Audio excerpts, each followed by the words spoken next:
የኢትዮጵያ ኦርቶዶክስ ተዋሕዶ ልጆች ይቅርታ ይቅርታ ይቅርታ። ነጋሽ ወንድሜም ይቅርታ ከልብ ይቅርታ አድርግልኝ። የሥራ ባልደረቦችም የመከላከያ ሰራዊት አባሎች በሙሉ ይቅርታ አድርጉልኝ።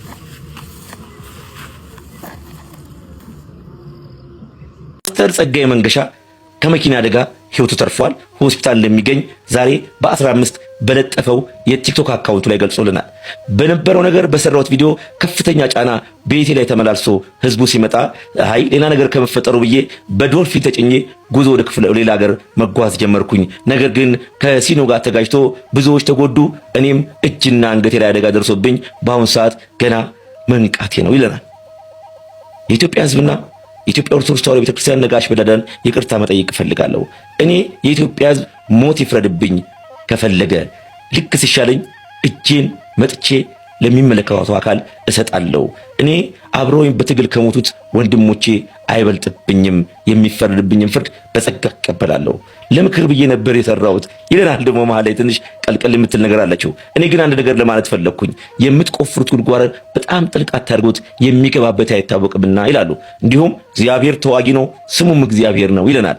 ይህ ተአምር ነው በእውነት። አንተ ሰውን ፈንጂ ወረዳ ላይ ነስተህ የነበርክ ሰው እግዚአብሔር ግን ቤት በኩል እንዴት አድርጎ እንደሚጠልን አይታወቅምና ንስሐ የምትገባበት መንገድ ስለሆነ ራስህን ወደ እግዚአብሔር መልስና ንስሐ ገብተህ በእውነት እንድትለወጥ ጥሬን አስተላልፋለሁ። ከትዕቢት፣ ከኩራት፣ ከጡንቻ ከማሰብ ልትገላገል ይገባሃል። እግዚአብሔር በትንሽ ነገር ትልቁን ሲያዋርድ እናውቃለንና ሁላችንም ከዚህ ሰው የምንማረው በጡንቻ አለማሰብ እኔ ነኝ አንበሳ ነኝ የሚል ትዕቢት ከውስጣችን ሊወጣ ይገባል። ከሰሞኑን እዚህ ሶሻል ሚዲያ ላይ የቅዱሳን ስርዓትን ወይም ደግሞ ስለ አድኖ እየቀደደች ስታሰራጭ የነበረችውን ግለሰብ በቁጥጥር ስር እንዳዋለና ምርመራ እንደከፈተ የአዲስ አበባ ፖሊስ አስታወቀ። የአዲስ አበባ ፖሊስ እንዳስታወቀው ከሆነ ግለሰቧ ቤተልሔም ሚሊዮን የምትባል ስትሆን ሃይማኖትን ማንቋሸሽና ማዋረድ ተገቢነት የሌለውና በሕግ የሚያስጠይቅ ሕገወጥ ተግባር በመሆኑ ፖሊስ ግለሰቧ በፈጸመችው ድርጊት መስከረም 16 ቀን 2018 ዓ.ም በቁጥጥር ስር በማዋል ምርመራ እያጣራ እንደሆነ አስታውቋል። ዛሬ ድርብ በዓል ነው የምናከብረው። የእመቤታችንን ስዕል የቀደደችው እቺ ልጅ የአዲስ አበባ ፖሊስ ዛሬ በቁጥጥር ውስጥ እንዳዋላት ተነግሯል።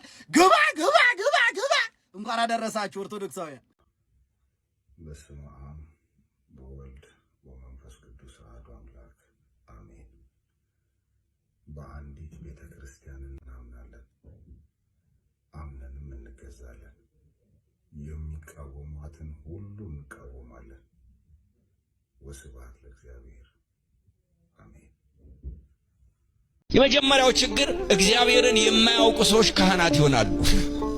እግዚአብሔርን የማያውቁ ምናምንቴዎች ሰዎች በእግዚአብሔር በአምልኮ ቦታ ውስጥ በእግዚአብሔር ቤት ውስጥ በኃላፊነት ይቀመጣሉ።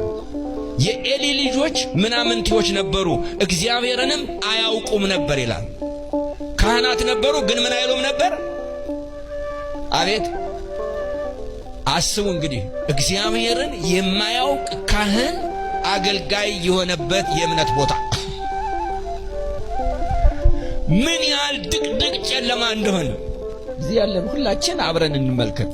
ጊዜያችን እዚህ ሁላችን አሁን እንግዲህ እውነት አይደለም፣ እውነት እንነጋገር አይደል? ፖለቲካ እንነጋገር ወይስ እውነት? እውነት እንነጋገር አይደል? አዎ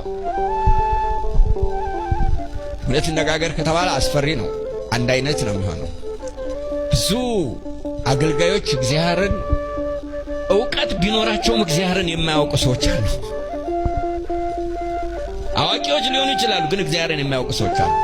ከዚህ የተነሳ የእግዚአብሔር ቤተክርስቲያን የተባለችው የጥቅም ቦታ ትሆናለች። አሁን እናየዋለን። እነዚህ እግዚአብሔርን የማያውቁ ሰዎች ስስታሞች ናቸው። እነዚህ አገልጋይ ካህናት አገልግሎታቸውን ለጥቅምና ለክብር ብቻ ያውሉታል።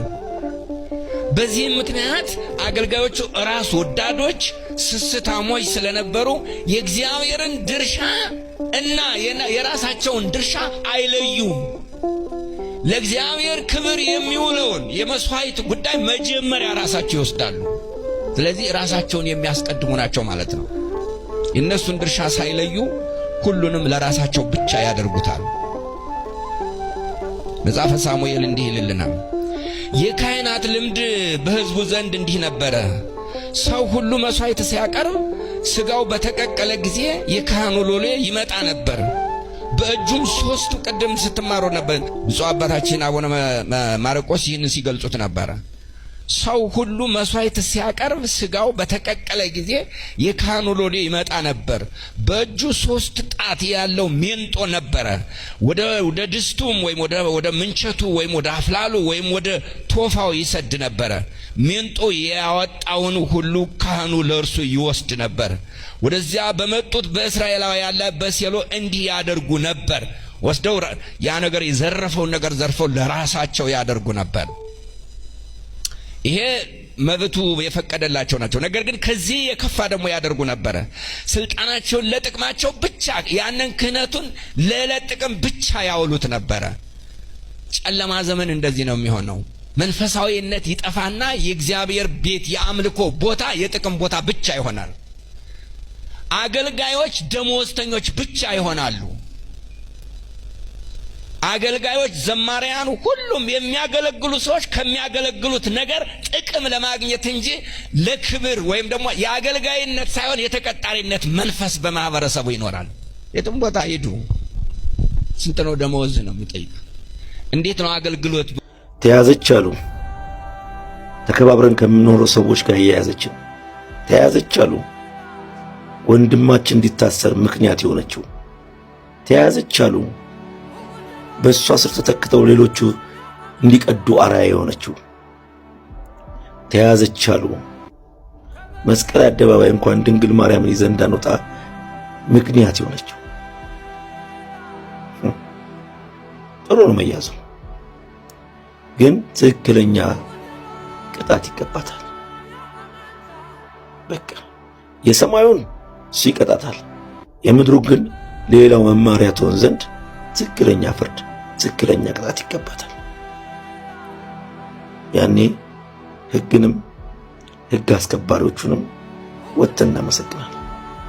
ሃይማኖት መቀየር፣ የሌላ እምነት ተከታይ መሆን እንዲሁም ደግሞ ያላመኑበትን ነገር ወደ ጎን መተው አንድ ነገር ሆኖ ሳለ የሌላውን እምነት መስደብ፣ ማንቋሸሽ እንዲሁም ደግሞ ያልተገባ ተግባር መፈጸም እንዲሁም ደግሞ ሌሎች አስነዋሪ ተግባራትን ማከናወን በሕግ እንደሚያስቀጣ ሁሉም ሰው ማወቅ አለበት። ምክንያቱም የመቻቻልና የመከባበር ባህልን የሚሸረሽር እንዲሁም በተለያዩ ሃይማኖቶች ዘንድ ቅሬታን የሚፈጥር ተግባር ስለሆነ ሁሉም ኢትዮጵያዊ ሊያወግዘው ይገባል። ከጀርባ የምትመለከቷት ሴት እንግዲህ ከዚህ ቀደም የእመቤታችንን ስዕል በመቅደድ በጣም በበርካቶች ዘንድ ቅሬታን እንዲሁም ደግሞ ቁጣን ቀስቅሶ እንደነበረ የሚታወስ ነገር ነው።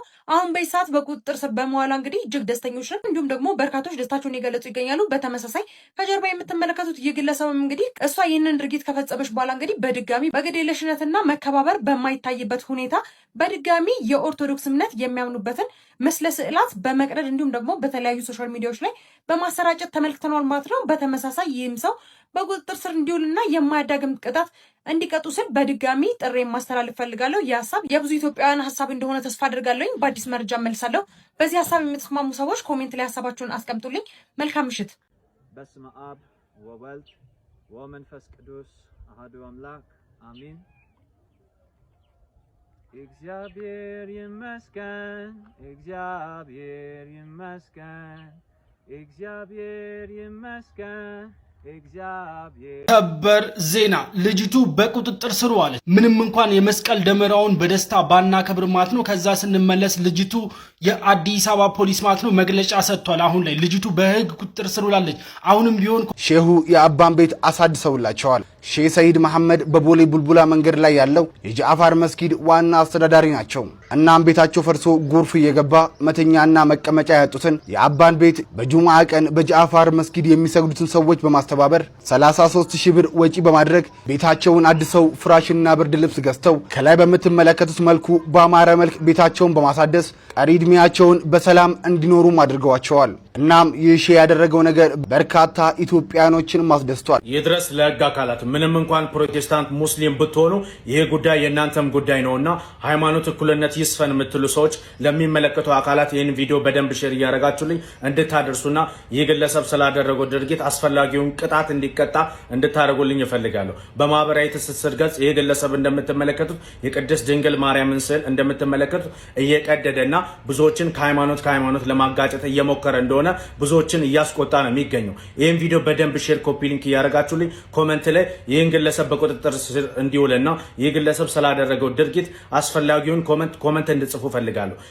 ሰበር የምስራች የቅድሳትን ስዕላት በመቅደድ በማህበራዊ ሚዲያ ላይ ስታሰራጭ የነበረችው ግለሰብ በቁጥጥር ስር መዋሏን የአዲስ አበባ ፖሊስ ጠቅላይ መምሪያ አስታውቋል። በዛሬው በዳመራው ዕለት ታሪክ ተሰራ። ቤተልሔም ሚሊዮን ሳህሉ ሰሞኑን የቅዱሳን ስዕላትን በመቅደድ በማህበራዊ ሚዲያ ማሰራጨቷ ይታወቃል። ሃይማኖትን ማንቋሸሽና ማዋረድ ተገቢነት የሌለውና በህግ የሚያስጠይቅ ህገወጥ ተግባር በመሆኑ ፖሊስ ግለሰቧን በፈጸመችው ድርጊት መስከረም 16 ቀን 2018 ዓ.ም በቁጥጥር ስር በመዋል ምርመራ እያጣራ መሆኑ የአዲስ አበባ ፖሊስ ጠቅላይ መምሪያ አስታውቋል። እንኳን ደስ አላችሁ። ፍትህ እንፈልጋለን። ብዙዎች እንዲሰሙ በደንብ ኮፒ ሊንክና ሼር አድርጉት። እኔ የእስልምና እምነት ተከታይ ነኝ። በየትኛውም መልኩ የማርያምን ፎቶ መቅደድ በህግ የተፈቀደም አይሆንም ወይንም መብትም ሊሆን አይችልም ማለት ነው። የኦርቶዶክስ እምነት ተከታይ ወንድም እህቶቻችን ያ ፎቶ የወላዲት አምላክ ማርያም መሆኑን ያምናሉ ማለት ነው። እነሱ ደግሞ ለማርያም ያላቸው ቦታ ምን ታህል እንደሆነ ያው እናውቃለን ማለት ነው። ስለዚህ አሁን የተነካው የተቀደደው ወረቀት ሳይሆን እምነታቸው ነው የተነካው ማለት ነው። ለምሳሌ በኪስህ ያለውን ገንዘብ ወረቀት ነው ብለህ እስቲ ቅደድና አሳየን። አትቀደውም። ለምን? ዋጋ እንዳለው ስለምታውቅ። ማርያም ደግሞ ከገንዘብም በላይ ነች ማለት ነው። ከዛ ውጪ የኢትዮጵያን ባንዲራ እስቲ አውጣና ቅደደው ወይንም አቃጥለው በሜዳ ላይ ወንጀል ነው፣ ትታሰራለህ። ጨርቅ ዋናው ባንዲራው ጨርቅ ላይ ያለ ቢሆንም ግን ባንዲራው መስዋዕት የተከፈለለት ስንት ደምና አጥንት የተከሰከሰበት ባንዲራ ስለሆነ እናከብረዋለን ማለት ነውና ባንዲራው ጨርቅ ነው፣ ግን መቅደድ አትችልም ዛሬም ነገ ማለት ነው። ማርያም ደግሞ ከባንዲራውም በላይ ነች ማለት ነው። እስቲ ማርያም እያላችሁ በኮሜንት ላይ ጻፉ። ኮፒ ሊንክና ሼር አድርጉት። መስቀሉ ጌታን የተሸከመው ለ3 ሰዓት ነው። 9 ወር በ5 ቀን ከማህፀኗ የተሸከመችው እናቱ ተአምር አደረገች ቢባል ይደንቃችኋል? እኔ በጣም አንድ ነገር ልንገራችሁ ክርስቲያኖች፣ በእመቤታችን ዙሪያ ተአምር ተደረገ ብላችሁ አትደነቁ። እሷ ራሷ ተአምር እኮ ናት። እሷ ራሷ ብቻዋን የምታረገው ነገር አይደለም። እሷ ተአምር ናት እኮ። ረሳችሁት እንዴ?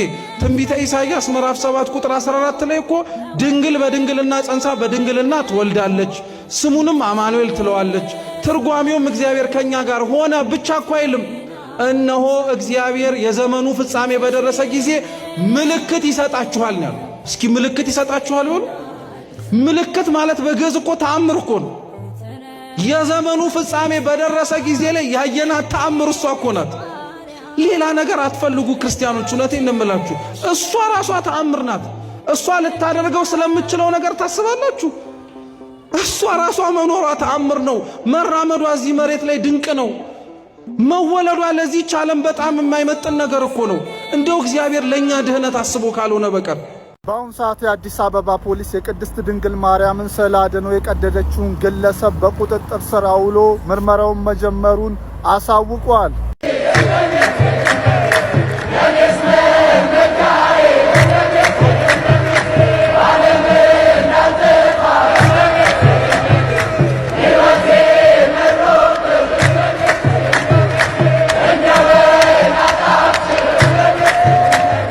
በነጋሽ በዳዳ ላይ የመከላከያ ልብስ በመልበስ ዛቻ ያደረሰው ግለሰብ እንግዲህ በዛሬው ዕለት ላጠፋው ጥፋት እንደምትመለከቱት በራሱ ቲክቶክ ገጽ ላይ ይቅርታ ጠይቋል።